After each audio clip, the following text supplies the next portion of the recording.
Let's talk about digital identity, the podcast connecting identity and business. I am your host, Oscar Santolaya. Hello and thanks for joining today. After some time, we are having a guest from the house, from UB Secure, and it's a guest who has been in UB Secure for 12 years. So let me introduce to you Keith Uber. He is the VP Customer Success at UB Secure. As an identity and access management product expert, he leads the sales engineering team and is involved in many stages in the planning and design of demanding customer implementation projects. Keith is active in various industry organizations and has keen interest, particularly in government-mandated digital identity systems. Having been involved in dozens of IAM implementation projects, he is quickly to identify organizations' needs and provide suitable configuration, integration, and roadmap guidance. Hello, Keith, and welcome. Hello, Oscar. Thank you very much for having me. It's a pleasure to be here. It's really great talking with you. You had really long experience in UB Secure and in the industries. Have so very interesting things to tell us. We will talk about mergers and acquisitions today, but before that, we'd like to hear a bit more about yourself. So please tell us your journey to this world of digital identity. For me, digital identity became part of my career when I moved to Finland in year 2000. So this was the height of the .com boom. I got a job working for Sonera, which is now Telia, one of the largest telco operators in the Nordic countries. As part of that role, one of my jobs was to help Telia to combine the login systems for various small startup companies, various small projects that they had acquired during the .com phase. They acted as a kind of a technology incubator for many small companies too. So they had a huge portfolio of disparate services, all with different ways to sign in and authenticate. That's where my journey started. So I have a background as a software engineer, I have a Bachelor of IT, and previously worked in logistics field as a software developer. But after moving to Finland, I later studied software business, then continued after graduation, joined UB Secure, and I've been working with identity and access management, particularly customer identity and access management ever since then. So in various roles, I've been involved in so many different customer projects, not only individual customers, but also entire industries or government services that are going online. So I've been really fortunate to have a wide range of experience in a quite short amount of time. Very interesting. Sounds to be your first contact with digital identity there in Sonera, was the previous name for what is Telia today. So you mentioned several small companies that they had these challenges of authentication, login, registration, this kind of stuff. I'm guessing, to talk about 2000, is that there were not standards like we had today about digital access management. So, well, I can imagine challenging has been that time. Today still challenging, but we have standards and that is great. But also that comes to the topic of today, right? So a company can acquire small organizations, and one of the challenges is, for instance, if a company, let's move from telco to, let's say, e-commerce, can be a big e-commerce place, acquires a smaller one, another e-commerce place. And what the customers would, by knowing that, if they read that on the news, they would expect that, okay, and now I can log in from one place to another automatically, right? That's what the customer would expect. I think that's one of the challenges, I guess you are going to tell us more. But in your opinion, why is identity an important topic when it comes to mergers and acquisitions? I think the most important part in mergers and acquisitions is that the customer is the value of the company. They're the consumer who is buying the services or the people interacting with the company. So in a merger or acquisition or divestiture, when a company splits into two, it's important that you retain those customers, that you don't, by mismanagement or mistake, accidentally isolate your customers, make it difficult for them to sign in or make it difficult for them to start to enjoy the services of the company that you're also acquiring. So that's all about keeping that valuable asset, keeping the customer happy.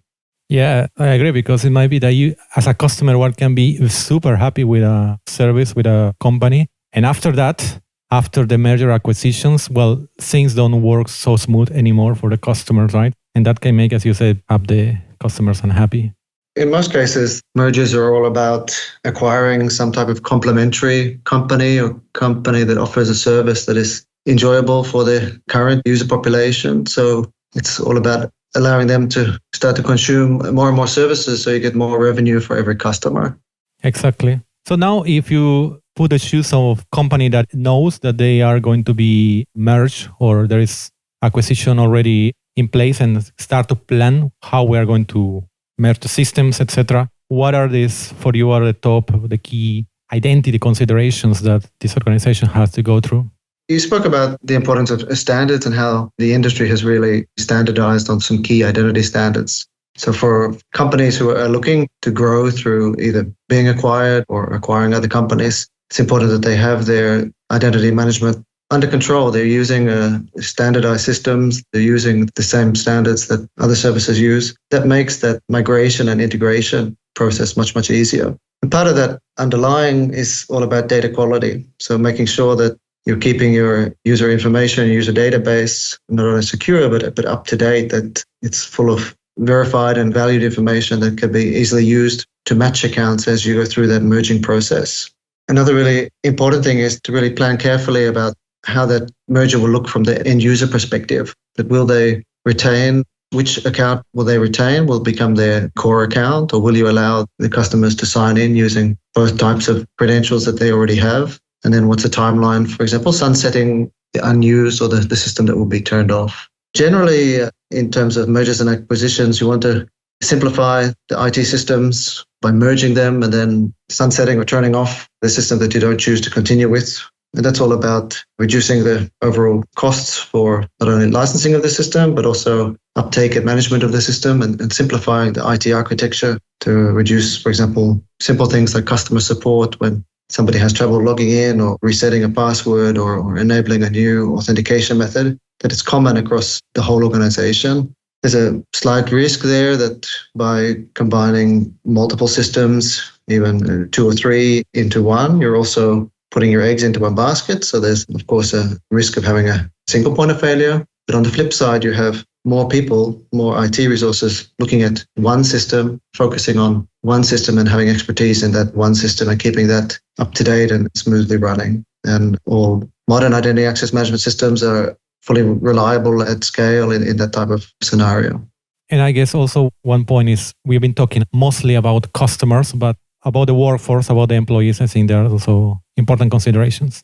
Oh, absolutely. The backend staff who need to access those systems, and as the internal employees also merge, you want to make that as smooth as possible so that the company that's being required, they also feel like a fully fledged employee as soon as we can. During this mergers and acquisitions process, often the process is followed very, very closely, especially for publicly listed companies, and you want to try to achieve merging both of IT systems as quick as you can so that you can show that the corporate acquisition has been a success on both the technical level and on a sales level. So in terms of planning for an IT organization, it's important to start that planning very early in the process and get ready and plan that well so you can do that quickly and efficiently and move to that new common platform as quickly as you can.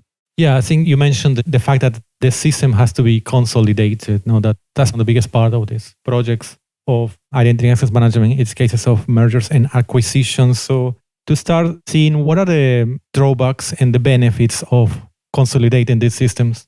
The benefits, I would hope, would be improved information security, probably moving away from an older legacy style identity access management system to a newer one. You bring with that new functionality, which might simplify the IT architecture. So, for example, rather than having custom registration processes or custom tools for user management, you might move to out-of-the-box solutions where those facilities are provided as a standard part of the package. In many cases, you might combine the move with a move from on-premise to cloud. Most companies are moving towards the cloud. If they have that on their corporate strategy or IT, then they can make that change either at the same time or prepared to do that shortly afterwards.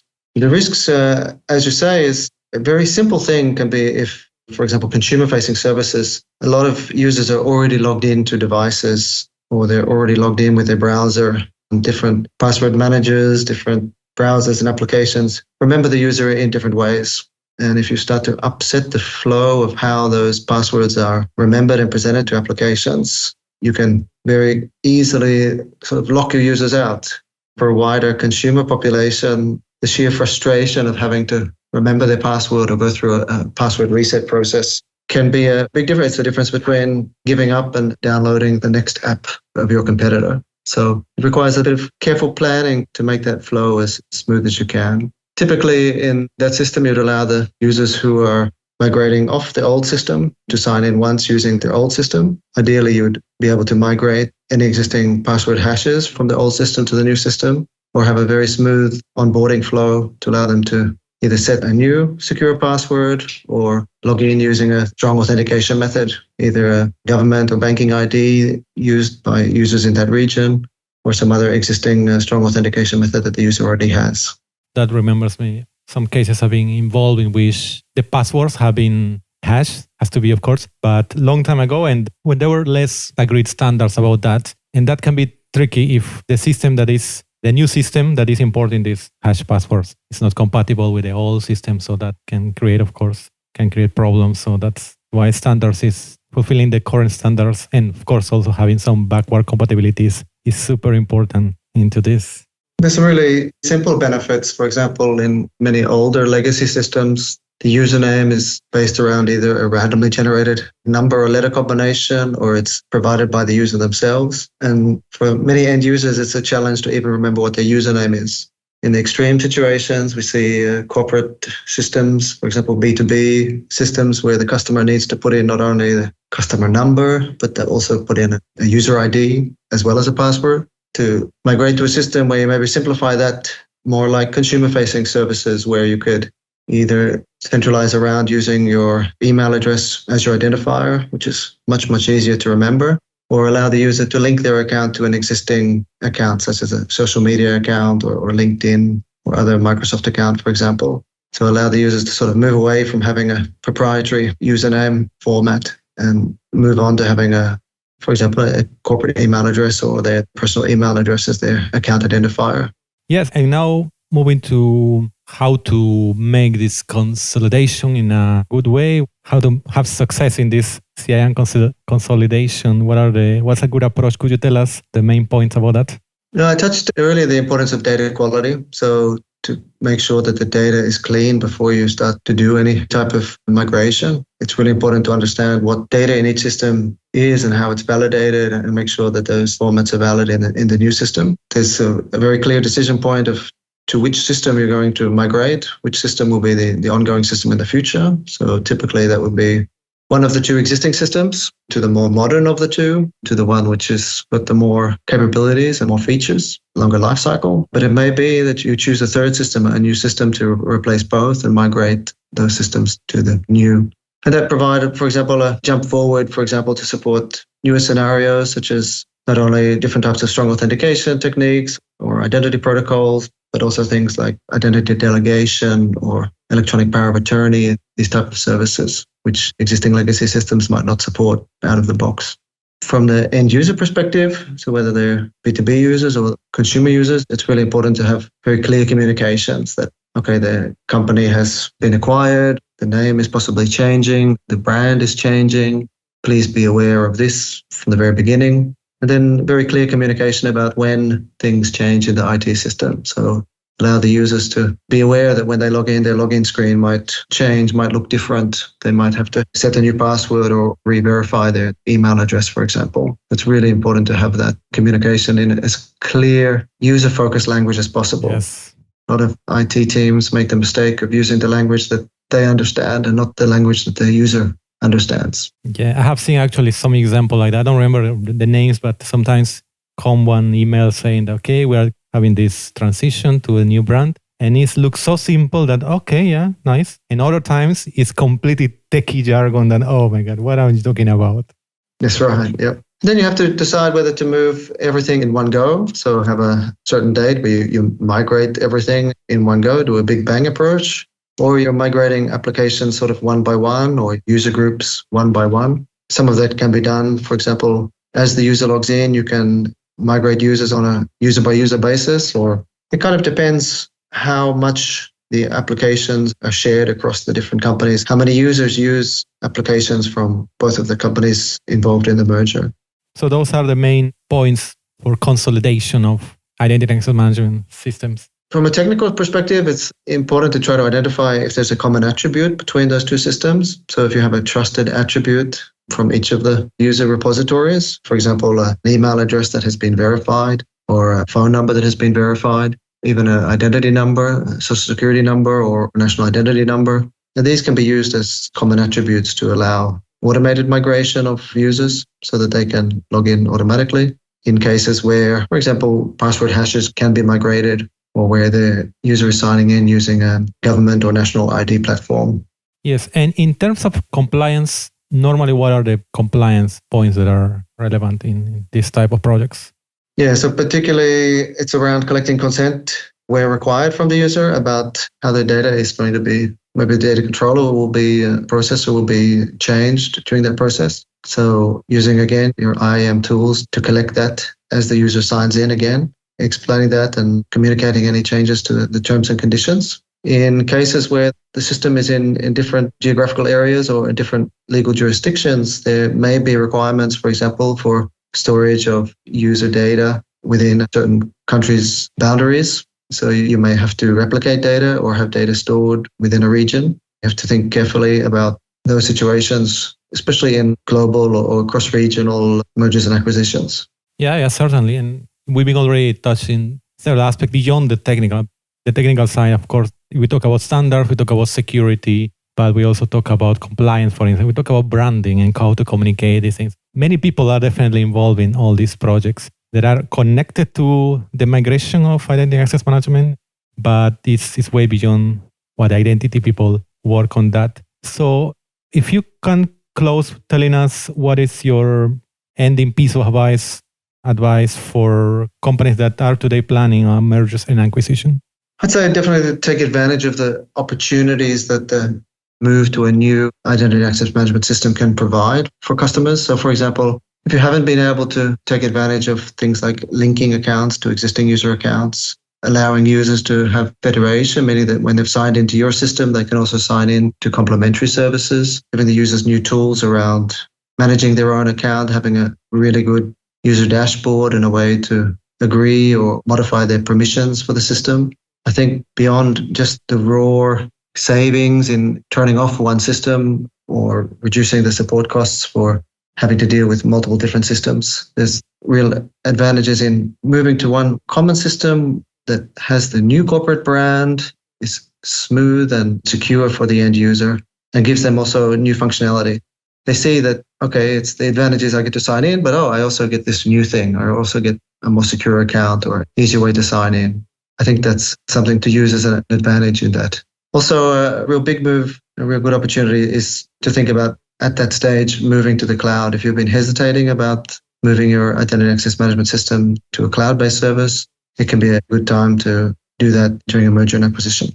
Indeed. And as one of the last things you are talking about, and is one of the first things you talk about today, is the customer, taking the opportunity to bring a better experience to the customers. The way you sign in is often the front door for the service. It's the first place that the user ends up in when they click on a link from marketing or when they're trying to log into their own account. And you want to make that as a smooth process as possible. Yeah, exactly. Well, thanks a lot, Keith, for telling us this about mergers and acquisitions. And for the people who would like to continue this conversation with you, what are the best ways to follow you or get in touch with you? Yeah, the best way to get hold of me is in LinkedIn. Look for my name, Keith Huber. You'll find me there, and please send me a message via LinkedIn. It's been a real pleasure to talk to you today, Oscar. I look forward to hearing more episodes with you in the future. Thanks a lot. It was a pleasure talking with you, Keith. All the best. Thanks for listening to this episode of Let's Talk About Digital Identity, produced by UbiSecure. Stay up to date with episodes at ubisecure.com/podcast or join us on Twitter at UbiSecure and use the hashtag LTADI. Until next time,